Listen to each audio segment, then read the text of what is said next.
frenemy, enemy. All these neck just wanna be a mini me. All these neck just wanna be a mini me. All these neck just wanna be a mini me. Frenemy, enemy. All these neck just wanna be a mini me. All these neck just wanna be a mini me. All these neck just wanna be a mini me. Frenemy, enemy. All these neck just wanna be a mini me. And we're live. Here we are. We've got a very special fan. This is the series having a wristwatch or a wristwatch collection as an extra asset class. And I got a really good fan here. He wants to remain anonymous because he's got a few ex-spouses, he's got a few bosses, and a few other things up his tree. But I got to tell you, ArchieLuxury fan NYC, it's a great honor to have you on the stream here today. This is a pre-recorded program. I think you've been drinking the Kool-Aid as much as I have, where I say that, you know, wristwatches are a fantastic off-ledger asset. What I mean by off-ledger, they don't have a deed, or like a car has a title. A piece of property has a, obviously you have a title deed. A car has a pink slip. Watches, its kind of possession is 9/10 of ownership. They're not really registered, or they're a different asset class. And it's quite fascinating. You reached out to me and you were saying that you think it's fantastic that people have watches.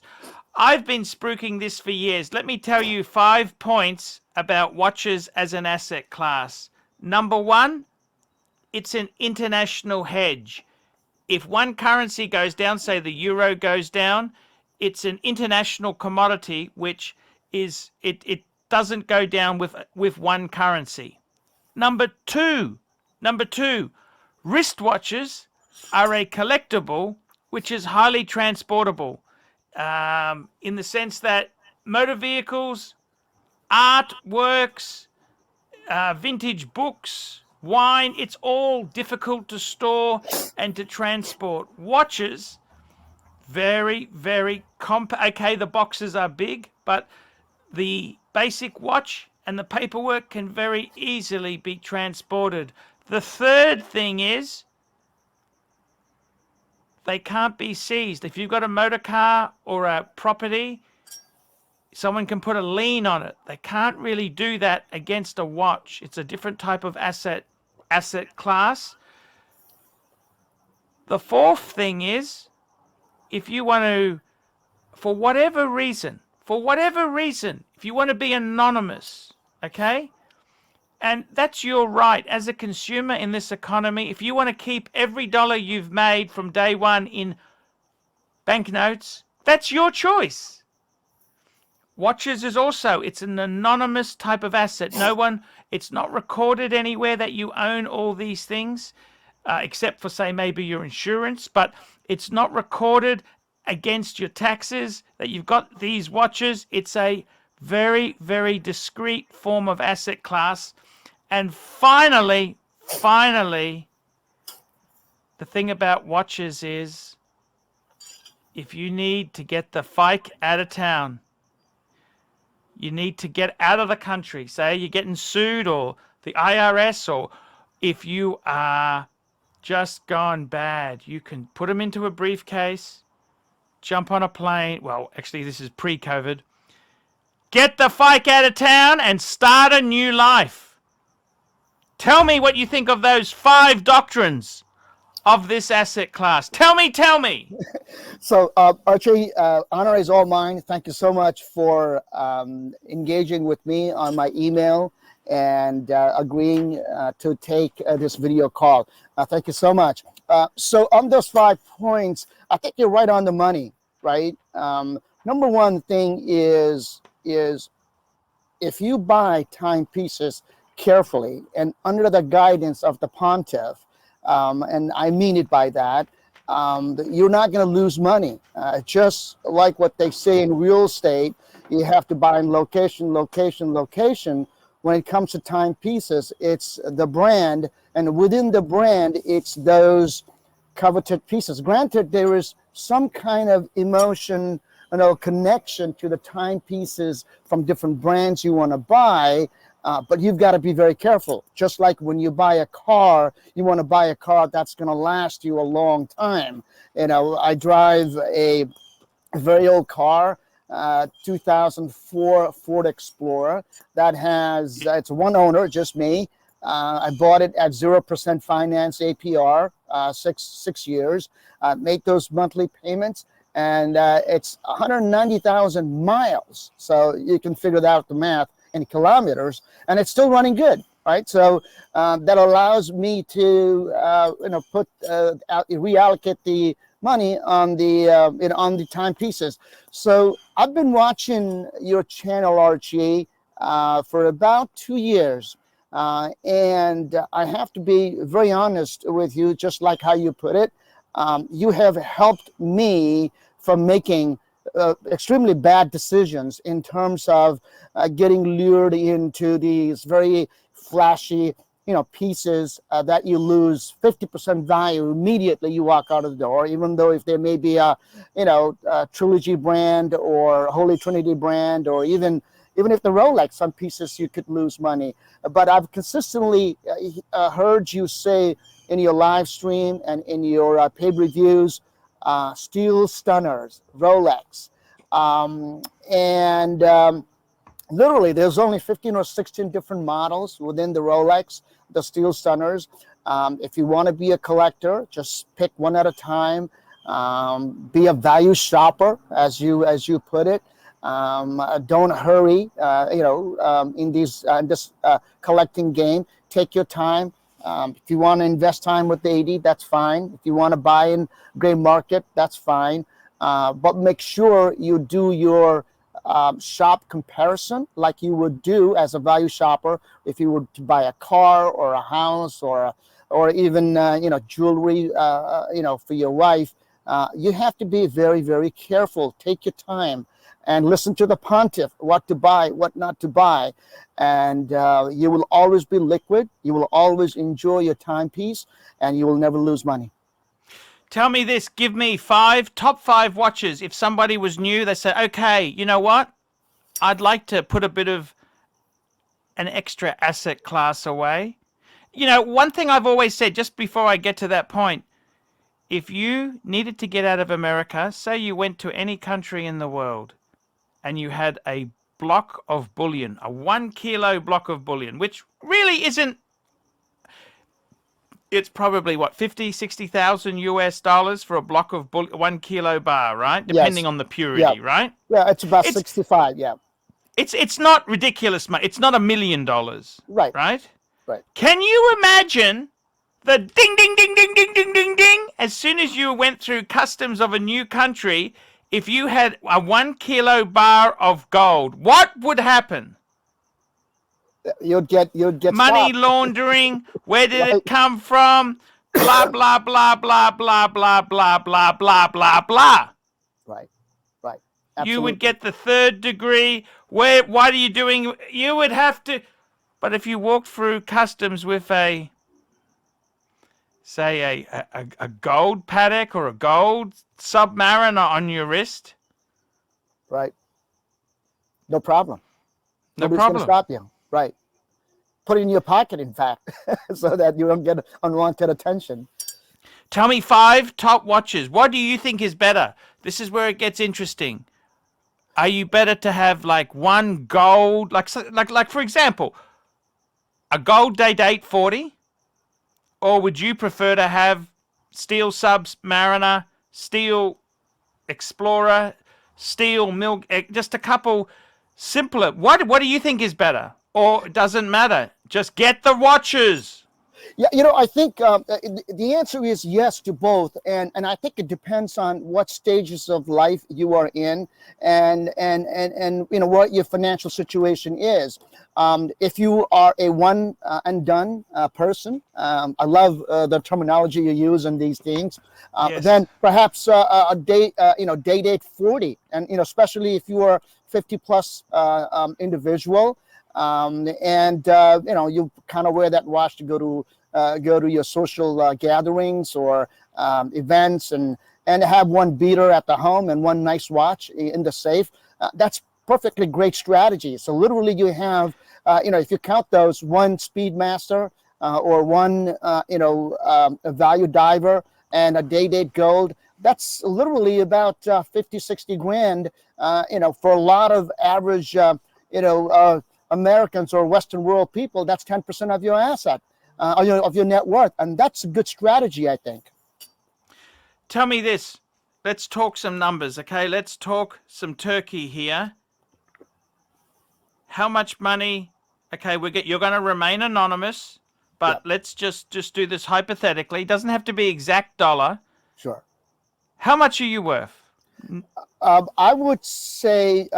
So what's your net? What is your net worth? Which basically means total assets minus total liabilities gives a figure. Yeah, I think it's between 3 and 5 million, and I would say 4 million to be conservative. To be okay. Yeah, that's 4 million US dollars. Right, but it has taken me 55 years. How old are you? You don't look that old. Yeah, 55. I'm pretty white-haired, gray old man. Yes, that's not that old. 55. You got a lot of living to give. If you were a second-hand car. If you were a second-hand car, you'd have 120,000 miles on you. Yes. Okay. Yeah. Still a good car, but it's well worn. Yes, okay? I drive 190,000 Ford, and it still drives well. I got 197,000. Admittedly, that's kilometers.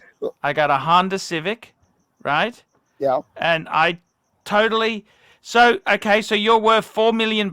How much money? Now that is asset minus liability. That means you take off your commit. So you might have $10 million of asset, but you got $6 million of debt. You've got 4 left over. That's what we're talking, aren't we? Right.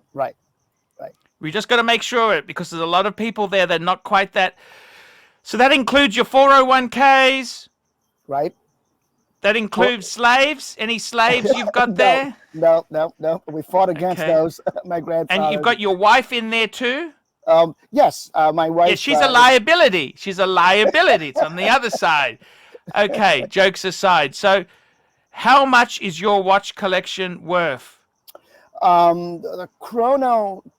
Now, my watch collections are in 2 parts, right? The watches I wear and the watches I purchased, but I haven't worn yet, because I bought it as investments, and I want to make sure that when I take one out of my investment collection, I want to make sure it's an occasion or there's a reason why I am taking it out of the safe, queen, so to speak. So. Chrono 24 says it's 768,000 as of this morning. Yeah. Chrono 24 is always, I believe, it's 15% higher. Even if you take that haircut, you're about 700, let's say. And my total investment on that one probably is about 450. So 250, say 400, about 500, let's say, and 200 is probably net profit after taking the haircut. And on my wearing rotation, there's about, I took your advice and I restrained myself to 12 pieces, 12 in a box. And that right now they are 1 per brand, but the brand, most of them are brand you endorse. The rest are shiters, as you say. Yes. But the shiters are very inexpensive. Let's get this right. Expensive. $4 million. And you've got approximately 700. So what ratio is that? That's like. That's about. Oh, you mean So percentage. It's about 20, close to 20%. I'd rather have 20% in watches than Bitcoin. Absolutely agree. I have 0 in Bitcoin. I have followed the same thing there. Let me just ask you your opinion then. Okay, so I'll tell you. I'm a bit younger than you, not much younger. I'm 48. 7 years of compounding you've had. So, but you have more knowledge than I do. Arch. Well, but look, I've been divorced. I got divorced at 30, in my 30s, So let me run this by you. I got total. This is Aussie dollars, so it's not US. I got $1.7 million of asset. Okay. I I got liabilities of about 560. So about 1.1 million net. That's me and the wife. If she left me in Australia, I'd be lucky to get 30%. 30%! 30%! No different here in New York. Yes, she'd walk away. Now, the thing is, out of my collection, the collection there. So what I use on my balance sheet is I put a secondhand retail price. So it's not brand new prices, but that's what I would say a dealer would sell it for, which is like a Chrono 24, because Chrono 24 is obviously a dealer who's reselling it. So my watch collection, so my net is 1.1 and watches 222,000. This is Aussie dollars, so Roughly one 20%, Aussie, yeah. one US dollar is 77 Aussie. So one Aussie dollar is 77 cents. Your dollar is stronger than ours, okay? So, but what I'm saying, that's the ratio there. You can see the ratio. Right. So I don't have as much money as you. I have a quarter of your wealth. But the ratios aren't far off it, are they? You right. know what I'm saying? The ratios, yes. It's about 15. Yeah. And I got to say to you, what are you scared of in America? What are you scared of? What makes you like to have the watches? What scares you? Well, I started watch collecting not so much out of fear, out of love. As I mentioned on my email to you, the fascination started in the early 80s in my high school with Seikos. And I always sort of, say to myself, you wear a Seiko to impress your kids so they understand the sacrifices, as you mentioned. And then you wear Rolex to impress others. And you buy Pateks for your grandchildren. So I think those statements have some kind of meaning to me. So what scares me in U.S. currently certainly is unemployment. People are hurting. We're here in New York. We're 60% vaccinated, second vaccination, which means that people are slowly going back to the normal life. Everybody's sort of kind of waiting to go back to the normal, the new normal. Is vaccine working? Is it working? Yes. My wife and I both took the 2 doses. I was fine. Just felt tired. You got the AstraZeneca? Pfizer. Oh, the Pfizer. Yeah, Pfizer. Yeah. So it just felt a little tired, but I took it on a Friday, so that Saturday and Sunday I could rest because Monday 8 o'clock go back to the grind, so to speak. But diversification is the strategy. You have your primary home as a real estate investment. Your wife may have some jewelry that you perhaps bought wisely. And you have, cars are not really appreciating value.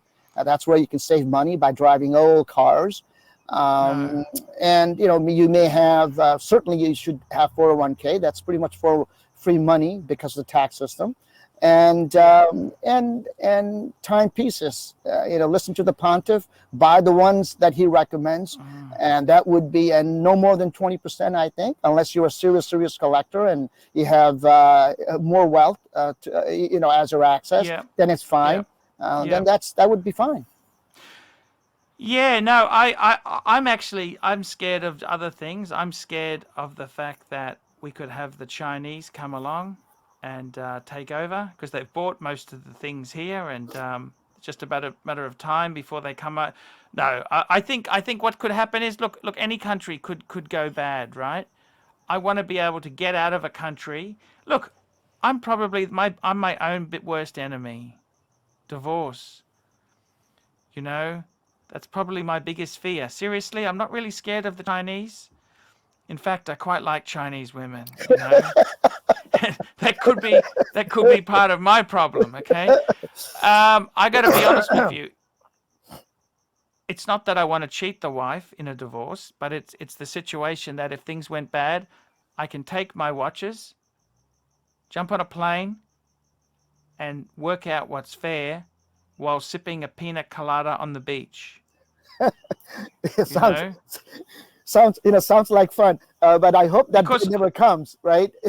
I tell you what, because the truth is, if you've got a couple $100,000, you can frugally live in another country for up to 10 years, like a Sure. low cost country. Not obviously you couldn't do that in London or but if you went to a low cost country, a couple 100,000, you could certainly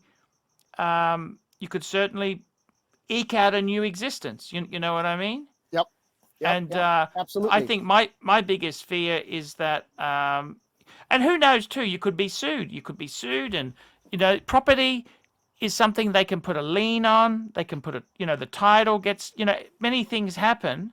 Right. Whereas with a watch, if you're already left the country, how are they going to? I think the biggest hindrance for me is my own weakness for the female form. Okay. That also passes after 50, Arch. I think so. It does. Yeah. Okay. Well, I mean, they're very interesting human beings. They're very interesting for us male species. But I think the type of fences you'll jump over to impress them, to be with them, I think that sort of slows down a bit, and which is a good thing. I got to tell you, I think motor cars are probably one of the worst investments. I'll tell you an example what happened to us. So we're sort of lower middle class people, because we started again. Okay, I started again in my 30s. That's my biggest problem. Okay, because I got divorced.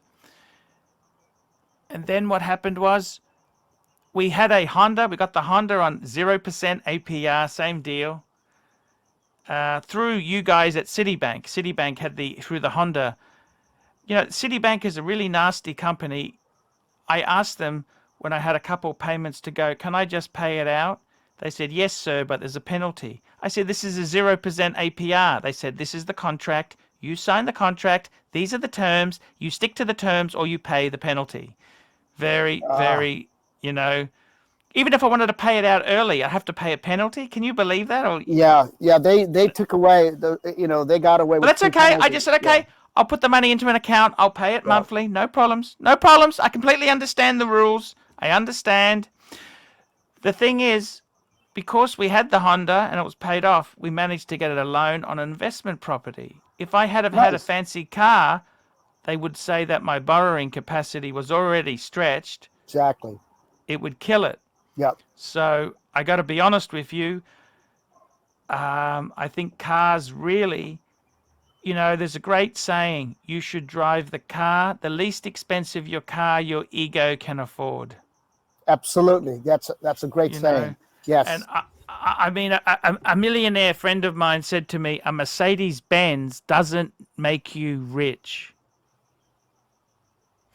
He owned a Mercedes. He said a Mercedes will actually cost you a lot of money. It makes you look rich, but it doesn't actually make you rich. Right. It bleeds money. It bleeds a lot of money. Yeah. And I mean, let's face it, $4 million. That's not bad. You've done very well.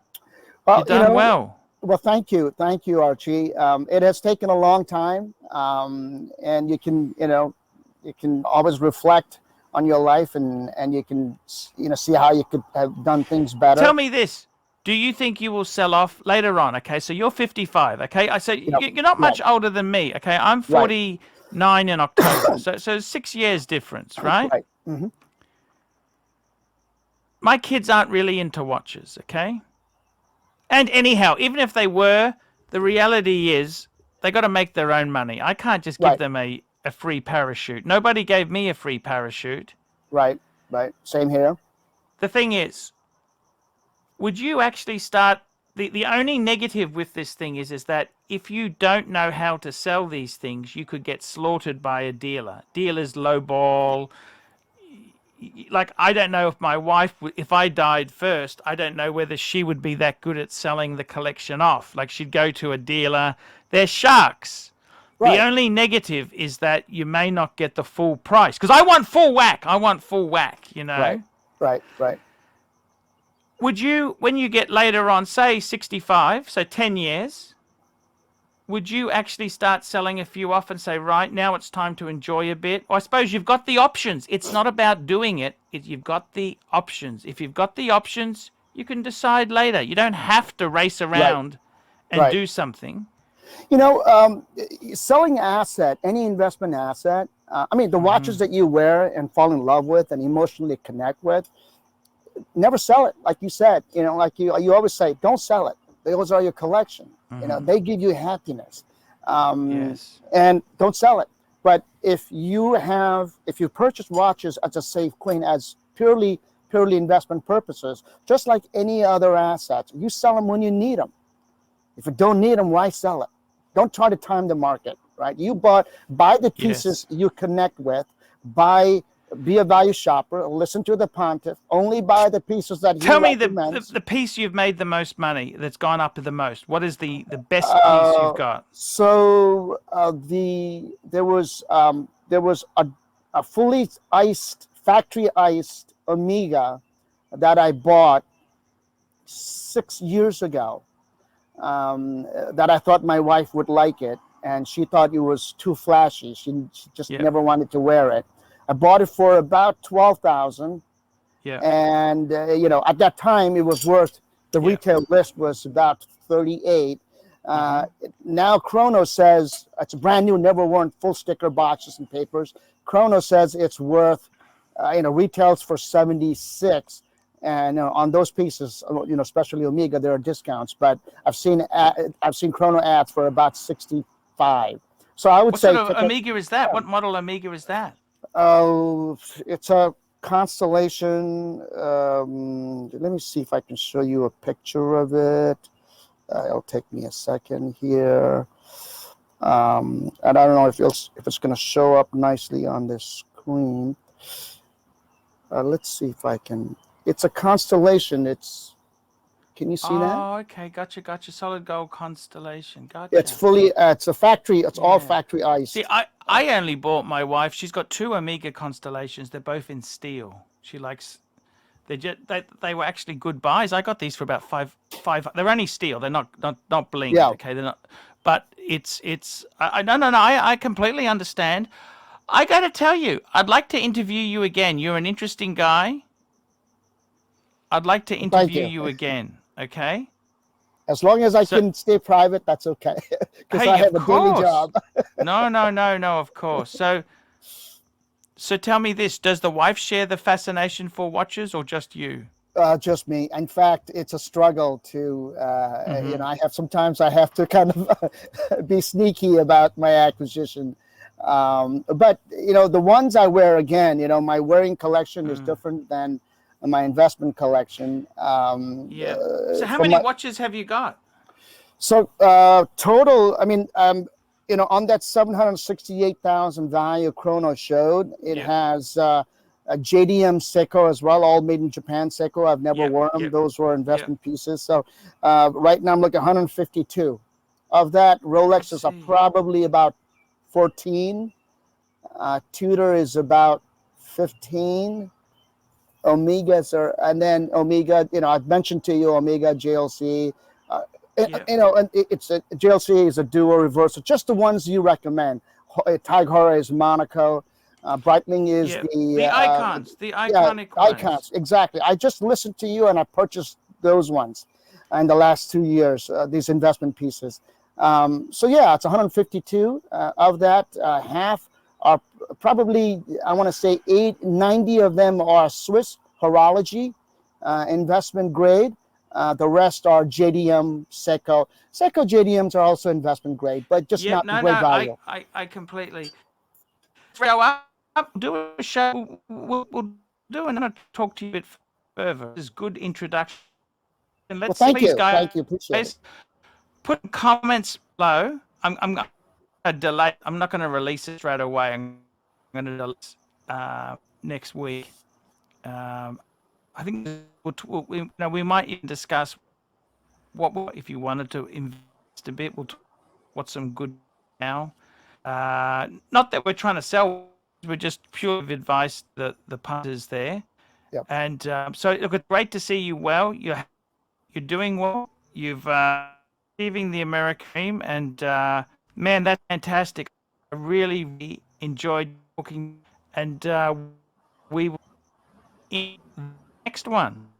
Great. Thank you so much, Thank- Arch. And a wrist check. No Your worries. favorite Speedy Master. Speedy. I'm wearing the sub. I love my sub. Yes, I saw that. Not a bad.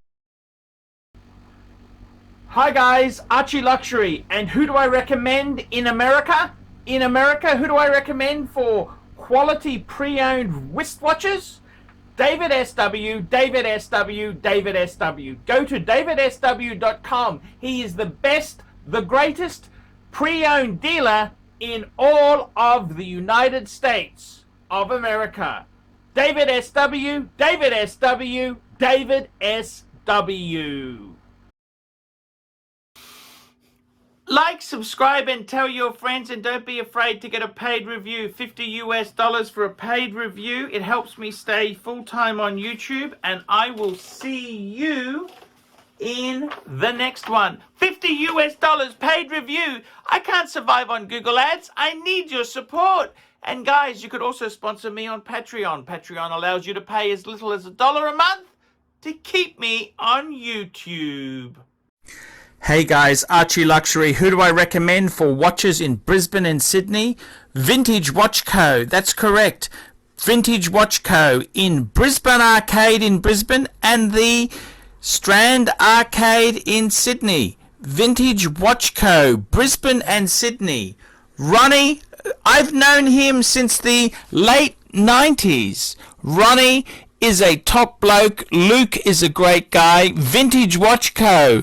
That is who I recommend in Australia. Check out Vintage Watch Co. and the guys' amazing range of watches. They also do service and repairs. Vintage Watch Co. That is where the Pontiff goes. You know, some of my Patek's came from Vintage Watch Co. That's right, guys. Vintage Watch Co.